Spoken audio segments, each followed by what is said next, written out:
Hi guys, again, thank you so much for being here and supporting me here on the Patreon. Without you guys, none of this would be possible, and I truly mean that. I hope you guys had an amazing Christmas and New Year's, and yeah, just a good break. Hopefully you got a break or just got to spend some time with your family or friends and loved ones. Today I want to talk to you guys about my goals for the channel for 2020. So weird. Yes, so I want to get into that today, but before we get started, obviously you can see like the setup's a little bit different. I don't know if you noticed. I like to change it around all the time, but I'm in a new kind of situation and I've changed out some of the stuff I've been using for years. So I no longer have a ring light. This is a softbox I have at my desk. Diving straight into it, the reason I did this is because my new goal, obviously, I like to switch things up every year, keep it fresh, and I think moving around your room, if you're lucky enough to have an office space like I am, is very important, and moving around your backgrounds. So I guess this kind of goes into my first goal, which is I really want to do better productions in 2020. Like doing these vlog style ones on my vlog camera for you guys. And I'll always do these vlog style because I just think it's more personable, and I don't know, I can take you guys with me in my pocket, and I think that that's what my Patreon is all about, like showing you behind the scenes. But for my main channel, I do want to step it up a bit, and I have implemented this already. And my first video for the year was my top 10 of 2019. I laugh because I'm so nervous about that video. But in that video, I implemented trying out some different lighting techniques, and I've been doing a lot of research on lighting and what I should be really doing for my space. I learned lighting when I was in film school. It was like 10 years ago now, which is so crazy. Wow, more than 10 years ago actually. It's like 12 years ago. Oh my god, that's so scary. Anyway, so I mean, I always knew the 3-point lighting rules, and if you guys want a more in-depth lighting tutorial or something like that, I can definitely provide that for you guys, or leave some good links for you guys. So you can always email me at spookyastronauts@gmail.com, or if you're in the chat, you can always chat to me there if you want any tips. The reason I'm saying this, if you haven't got a channel, I hope this is interesting to you and it's more behind the scenes, but I know a lot of you guys do have YouTube channels or want to start them, so I like providing this kind of information. I find that you guys really like that on the Patreon, so let me know if that's something you still want me to do, because I'm happy to do an updated thumbnails and updated lighting and updated kit details. I'm thinking my next video for you guys would be just some random gadgets that are like under 30 bucks that are so helpful when you're starting off on social media. Anyway, but to step up my production, I've decided to change my lighting for something that's more useful for my vibe that I'm giving out on my channel. So I stopped and I took the time. My thing is, I don't like filming. Like, I don't know if I don't like filming or I don't like editing more. I like doing it at the time, but it's just like, it's not one step and leave it kind of production when you do everything yourself. It's writing the script, it's sitting down and filming, and then it's editing. If I could just do like one of those things, I'm fine. Like 31 Days of Horror, I don't mind sitting down and filming every day. It's just the editing and then the uploading and then everything else that comes along with it. Same with editing. If I can just sit down and edit, that's totally fine, but it's just one step after the next that gets like kind of tiring, if that makes sense. And I find with that, my quality does drop because I have spent so long on a script. So I'm like, okay, well, I've done the hard part, so I'm just gonna like quickly do the filming and the editing. With saying that, I am an editor. I don't know if you guys know my background. I went to film school and also got my bachelor's. I went to 2 different like film schools, if you want to say that. And I have my bachelor's in film and screen studies, but my major technically was in editing. So editing by trade is my thing. So when I'm watching a video back and I'm editing it, I never skip out when I go, oh man, you know, it would be good if I added in this, if I added in that. I have to do it, not as a perfectionist, because I'm definitely not a perfectionist, but as someone who knows it could improve the quality of viewing and the enjoyment of someone watching the video. It's something that's going to take me a minute or 2 or 10. It's going to change how, you know, possibly, hopefully, thousands of people watch the video. That's totally worth it to me. So I don't think I skip out on anything with editing, but I definitely think with production sometimes I set up my camera. I mean, I check audio, I do all my manual settings for a setup. I don't do it on auto. On this, I do it on auto, but on my good camera, I do it on a manual setup. So I'll adjust my lighting and my ISO and all that kind of stuff to make sure it looks good. But I'm so in the mode of like getting the script out and saying things properly and trying to pronounce things, which I'm so bad at. Then sometimes I just let like little, not overexposures, but things that I could easily adjust slide, and I just don't sit and take that extra 15 minutes to make sure everything's perfect before I start. I'm in such a rush, and that's something that obviously is going to happen when YouTube is not my full-time job. I'm always in a rush 24/7 because I got to work and I got to do this and I got to try and live a life, which I do not have at the moment. So I feel like I'm always rushing things, so I need to slow down, which leads me to finally my number one goal in 2020 is to slow down and really take time on the filming process, because again, I've got the editing, the script is good. I like what I put out, and I think a lot of people like. That's hopefully why people subscribe. But I think the main thing that really I can step up, and it's in my ability, is my production. So for my best of 2019 video that just went up, you'll maybe notice the production quality is a little bit different. It's because I took that extra 15 minutes. I sat down, I set up a 2-point lighting structure, and I put something in the background as per, I guess, feedback I got. A lot of people don't like the white background. I actually thought it looked nice and clean, but people prefer something in the background. So I've done that for that setup, for that one and the next video that will go out. And I spent a lot of time grading it on editing. And I think I really, really like the results. And even you can see, I'm so proud of the thumbnail. And not because of the aspects of the thumbnail, but not that it's a gripping thumbnail, but you can see the production quality in this is better than, say, the production quality in this. And hopefully that speaks for itself. I think it looks great. I really like that style I'm going with. If you guys do want an updated grading tutorial, I can definitely do that. And I have been kind of cheating. I've been using some custom settings that are already in Premiere and just kind of tweaking them to what my lighting was at the time. But I can go through that with you if that's something you'd like. But that is number one thing that I want to change in my channel going forth. Instead of complaining, oh my god, the algorithm, I'm not getting any exposure, I need to do the things so that when people do see my videos and say, like, I get 10,000 views on a video, those people who are watching me and aren't subbed see my production quality, see my value, and they want to stick around. I've got to maximize my chances, I can't just complain. I've got to maximize. So that's my number one thing. My second one is I'm looking at rebranding, not really rebranding, but doing what they call a pivot in branding. So I really want to just change a few aspects. I have my title. I want to add in some extra sound effects to that, and maybe I'm not really down with the subscribe button. I hate it, but I know why everyone has to use it. A lot of people joke about how YouTubers say, oh, subscribe and click the bell notification, but it's actually proven that saying those things does work. And that's why you find people with millions of subscribers still say those kind of things. So I need to implement kind of like a subscribe button animation, but in my own way. And what was going to happen is with my startup, I'm still happy with having like the simple Spooky Astronauts, because it's like a branding thing to get in your head. That's my name, Spooky Astronauts. And then when I pop up with my Instagram, that's actually a trick, because it's not really asking people just to subscribe to my Instagram. It's actually planting in their head again, Spooky Astronauts. And then my watermark just says Spooky Astronauts.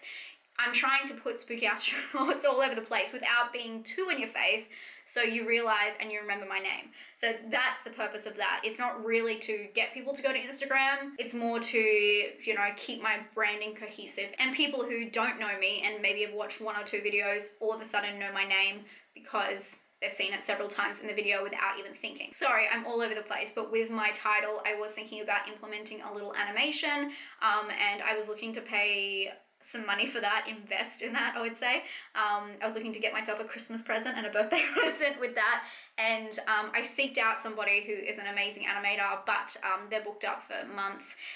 And so, I don't know why I'm putting this out there, but I got a secondhand iPad for Christmas and an iPad pencil, and I am working on drawing this year, and it's more going to be like a separate thing to YouTube. It's just a more creative thing that I can do by myself, no pressure. I'm not showing anyone like my results or whatever, unless I want to, of, just getting creativity out in a different way that's like more personal. But I would love to work on finally making my own animation eventually, and this is not going to be in a couple of months. It's going to be like in a year.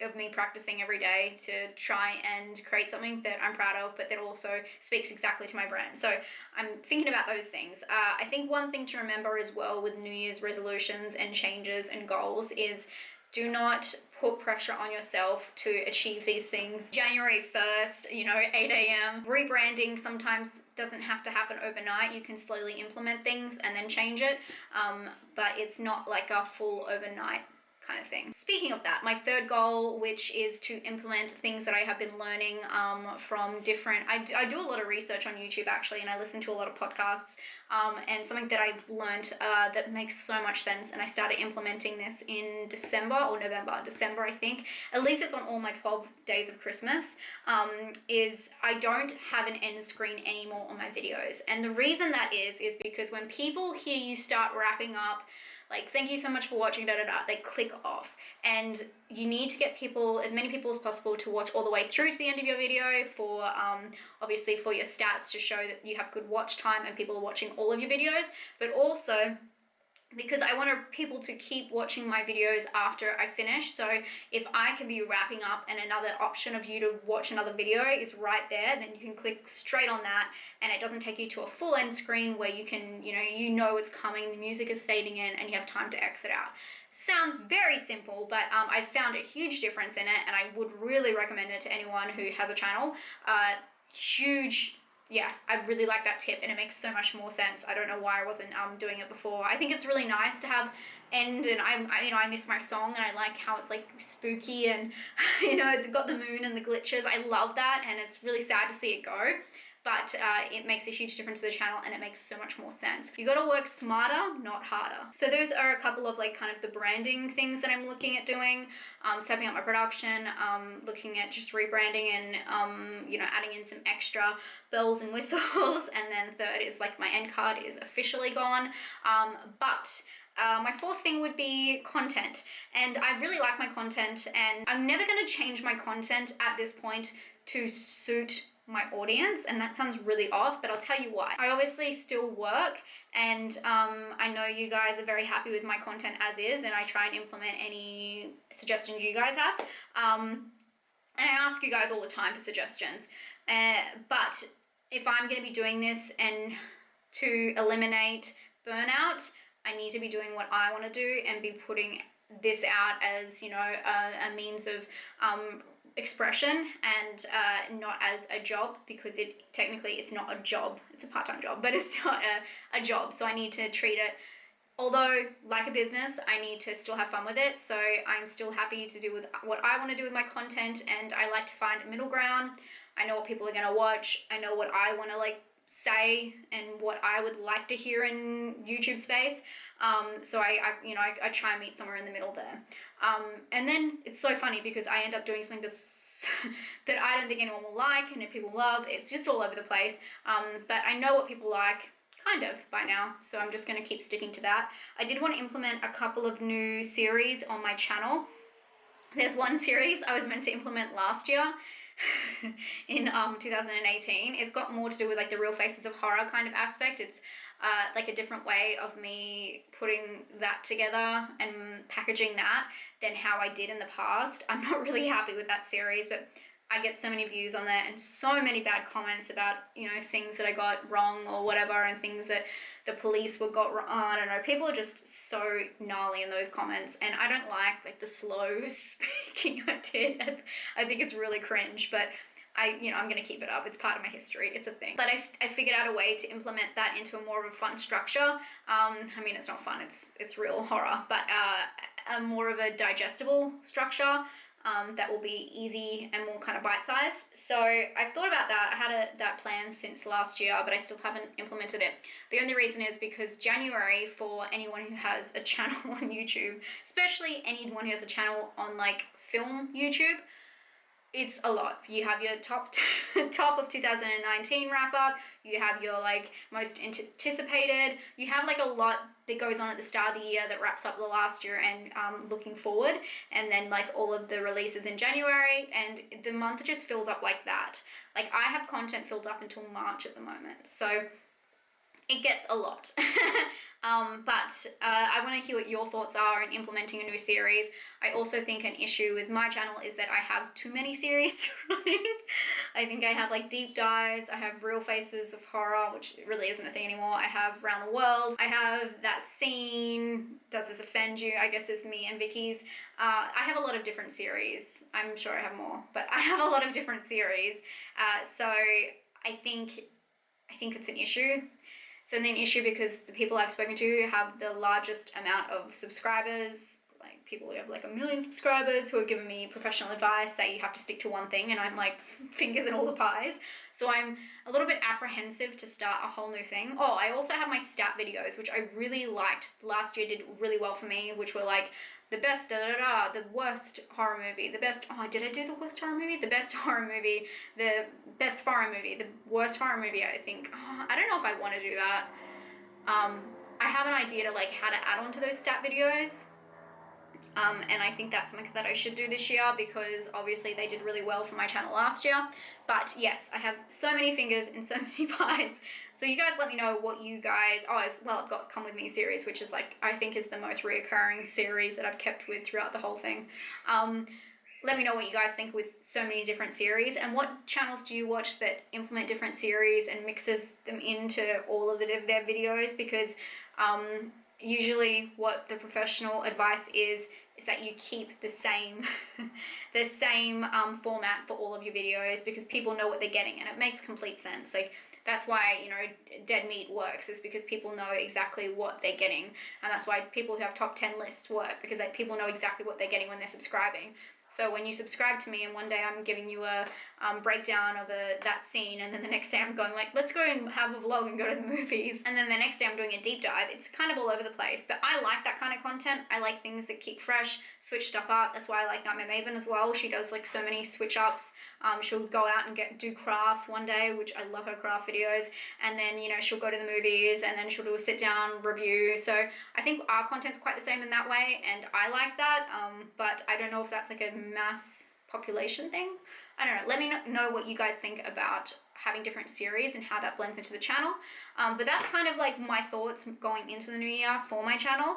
Let me know what you guys think down below. I'd love to hear your thoughts on this.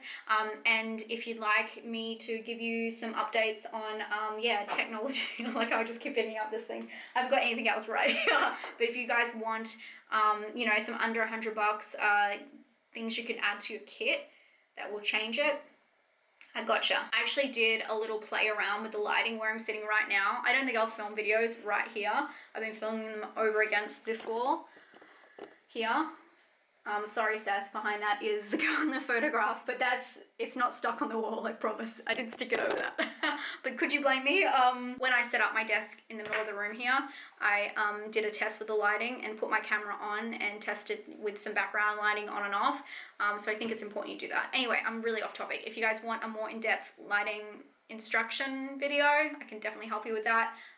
But if you want some tips and things that I've got laying around that are really cheap and really user-friendly for people who are just starting out, you can definitely do that. Thank you guys so much for being here. I hope you enjoyed this video, and I can't wait to read all your comments. I'd love for you guys to help me with my channel this year, and I'll talk to you guys very soon. Stay spooky, guys. I love you. Bye.